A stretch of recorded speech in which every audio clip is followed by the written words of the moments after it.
There are moments in life when distraction stops working, noise becomes exhausting, achievements feel strangely empty, approval from others fades faster than before, and in the silence that follows, a question begins to rise, slowly, quietly, but impossible to ignore. Why does none of this feel complete? This question is not a crisis. It is the beginning of awareness, because sooner or later, every human being discovers a painful truth. External success does not automatically create inner peace. And it is exactly at this turning point that the story of one of history's most extraordinary teachers begins. A life that should have meant despair. He was not born into comfort. He did not grow up with opportunity. He did not have freedom to choose his own path. He lived as property, a possession, a slave inside the Roman Empire. From the outside, his life looked like complete powerlessness. No rights, no control, no visible future. Most people placed in such a condition would spend their entire lives in bitterness, anger, or silent defeat. But something unusual happened in this man's mind. Instead of asking, "Why is this happening to me?" he began asking a far more dangerous question. What part of me can never be enslaved? That man was Epictetus, and the answer he discovered would echo across nearly 2,000 years of human history. The discovery that changed everything. Epictetus realized a distinction so simple that most people overlook it their entire lives. He saw clearly that there are two worlds, the world outside us and the world within us. The outer world can be violent, unfair, unpredictable. It can take away comfort, reputation, relationships, even freedom. But the inner world, our judgments, our choices, our attitudes toward events, remains a territory no tyrant can fully conquer. From this insight emerged a radical form of freedom. A person can be physically confined, yet spiritually unconquered. This idea would later become one of the foundations of Stoic philosophy, influencing emperors, soldiers, psychologists, and thinkers for centuries to come. Yet Epictetus himself never claimed greatness. He left behind no dramatic autobiography, no heroic self-praise, no attempt to impress the world. Instead, what survived were teachings, recorded by students who understood they were witnessing something raw, not a theory about life, but a method for living it, beyond motivation, a discipline of the soul. Today, many people search for quick inspiration, short quotes, temporary confidence, moments of emotional relief. But the path taught by Epictetus is entirely different. It does not promise comfort. It does not flatter the ego. It does not offer instant happiness. What it offers is far more demanding and far more powerful. Inner discipline, a training of perception, a mastery of reaction, a calm that does not depend on circumstances. One of the central ideas attributed to his teaching can be expressed like this: do not demand that reality follow your preferences. Train yourself to align your will with reality, and peace becomes possible. At first glance, this sounds like surrender, like weakness, like giving up control. But in truth, it is the opposite, because the deepest suffering in human life comes from fighting battles that cannot be won, trying to command time, chance, and the minds of other people. Epictetus taught that real strength begins where this illusion ends, the line that separates freedom from frustration. At the heart of his philosophy lies a single decisive separation. Some things depend on us, others do not. Understanding this intellectually is easy. Living by it is rare. What truly belongs to us? Our opinions, our intentions, our desires, our actions. the meaning we assign to what happens and what does not belong to us, the past that cannot be rewritten, the future that refuses prediction, the judgments of strangers, the behavior of loved ones, fortune, loss, illness, praise, blame. Most human anxiety is born from confusing these two territories. We exhaust ourselves attempting to control what was never ours to command, and when reality refuses obedience, we call the result failure. Epictetus saw something different. He saw that the moment a person clearly recognizes the boundary between control and non-control, a new form of life becomes possible. Not a life without difficulty, but a life without unnecessary torment. The first inner revolution. Imagine someone deciding to transform their life. They want discipline, health, clarity, purpose, but the environment around them resists change. Family doubts them. Friends misunderstand them. Society pulls them back toward old habits. This is where most transformations die, because people try to reform the world before reforming themselves. Epictetus reverses the direction completely. Begin with what is yours, your own mind. You cannot force another person to grow. You cannot command understanding.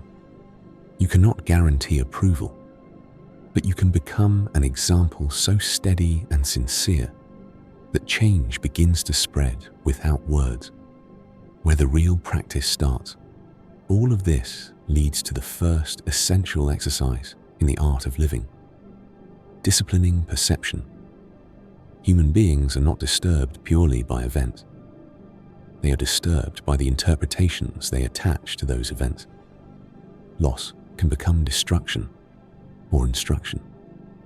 Insult can become humiliation or indifference. Difficulty can become suffering or training. The external moment may be identical, but the inner response creates two completely different destinies. And this is where Epictetus begins the long journey toward inner freedom, not by changing the world, but by transforming the lens through which the world is seen. There is a moment after the first awakening when a deeper challenge appears. Understanding that some things are outside your control is only the beginning, because knowledge alone does not bring peace. Many people know they cannot control everything and still suffer as if they could. So the real question becomes, what do you do with the reality you cannot change? This is where the philosophy of Epictetus moves from awareness to transformation. Acceptance is not weakness. To modern ears, acceptance often sounds passive, like resignation, like giving up. But in Stoic thought, acceptance is something entirely different. It is not saying nothing matters. It is saying, I will meet reality without fear. There is enormous strength in this posture, because fighting what already exists creates a second layer of suffering, one made entirely by the mind. Pain may be unavoidable, but resistance to pain multiplies it. Epictetus taught that peace begins the moment we stop demanding that the world follow our private script, not because the world is fair, but because clarity is stronger than illusion. The radical idea of loving fate. From this clarity emerges one of the most misunderstood ideas in Stoic philosophy: to love fate, not merely tolerate it, not endure it with clenched teeth, but to meet it with a strange, quiet agreement. At first, this sounds impossible. How can someone love difficulty, loss, uncertainty? The Stoic answer is subtle. You do not love events because they are pleasant. You love them because they are necessary for the shaping of your character. Every obstacle becomes material. Every setback becomes training. Every delay becomes discipline. Nothing is wasted if it is used for inner growth. This does not remove grief from life. It does not erase pain, but it transforms suffering from meaningless chaos into purposeful struggle. And meaning changes how heavy a burden feels. The science that quietly agrees centuries after Epictetus lived, modern psychology began discovering ideas that sound strikingly familiar. Therapies built on acceptance, mindfulness, and cognitive reframing all point toward the same principle. Suffering is shaped not only by events, but by interpretation and resistance. When people learn to fully acknowledge the present moment instead of fleeing from it, their emotional stability often increases. When they reinterpret negative thoughts, anxiety and despair can decrease. Science uses clinical language. Epictetus used philosophical language, but both describe a similar movement. Freedom begins inside perception. This does not make ancient wisdom magical. It makes it practical, because truth that survives thousands of years usually survives for one reason: it works. Training yourself to want what happens, perhaps the most demanding Stoic exercise, is also the most liberating. To train your will to align with reality. This does not mean passivity. Stoics still act, build, protect, and create. But after action is taken, they release the demand that outcomes must obey them. Effort belongs to us. Results do not. And when a person truly understands this, something remarkable occurs.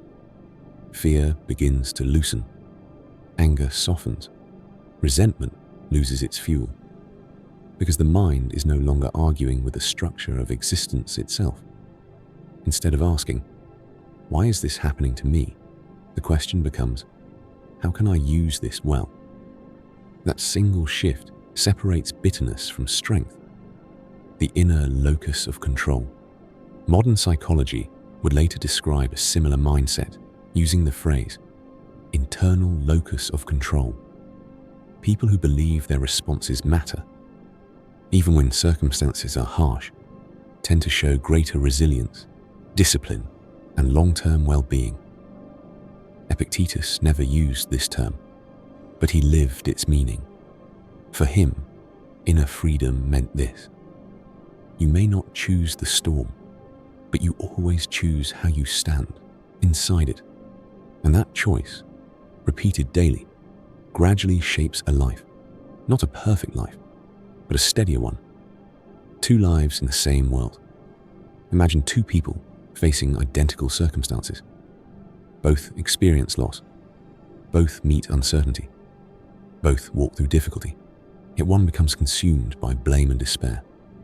The other grows quieter, stronger, more deliberate.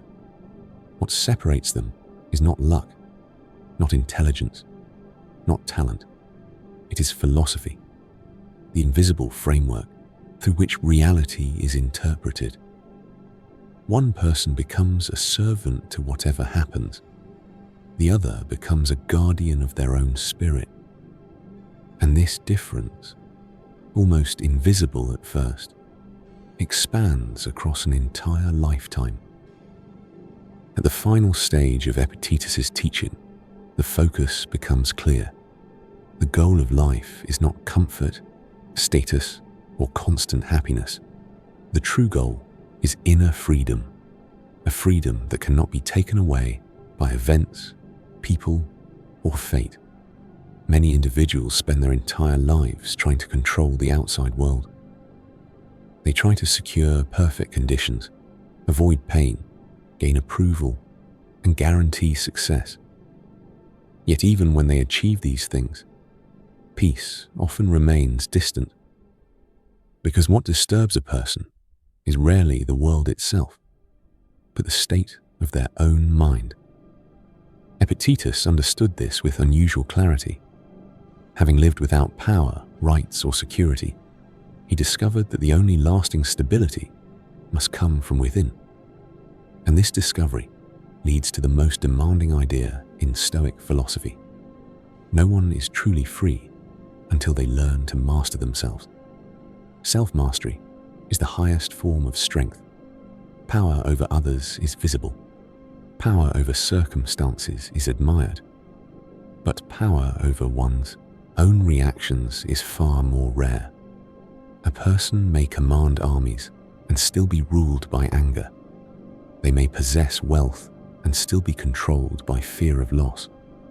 They may receive praise and still depend on the opinions of strangers. From the Stoic view, this is not freedom. It is another form of slavery, not slavery of the body, but slavery of the mind.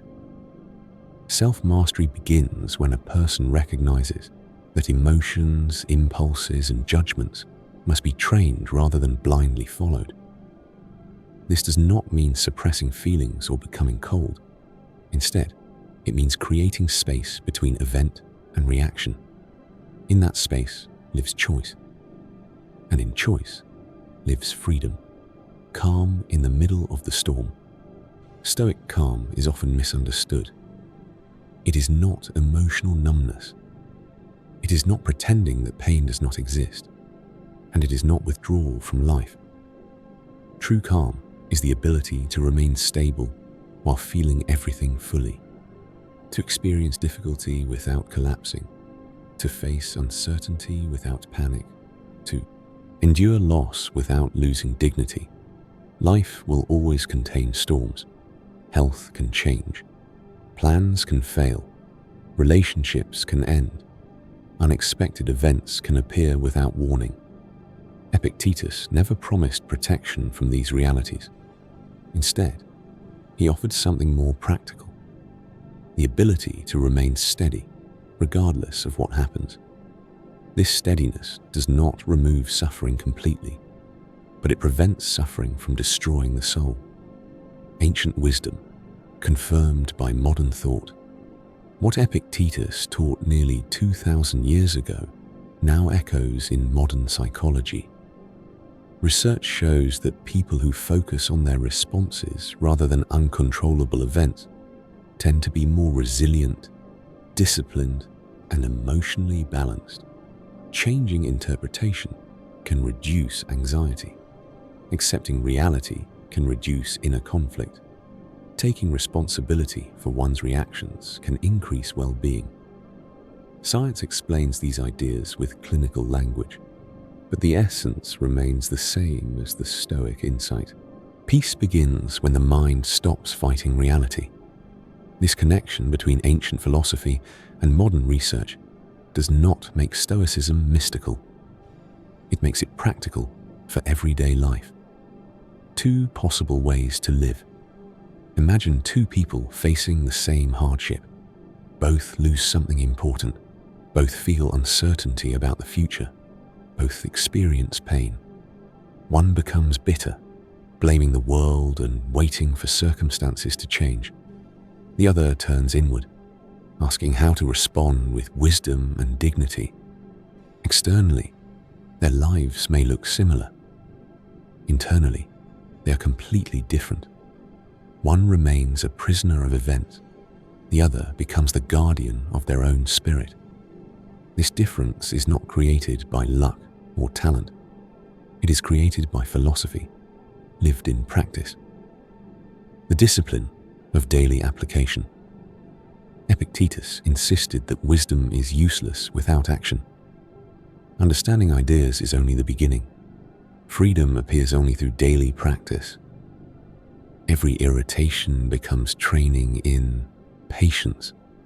Every insult becomes training in self-control. Every disappointment becomes training in acceptance.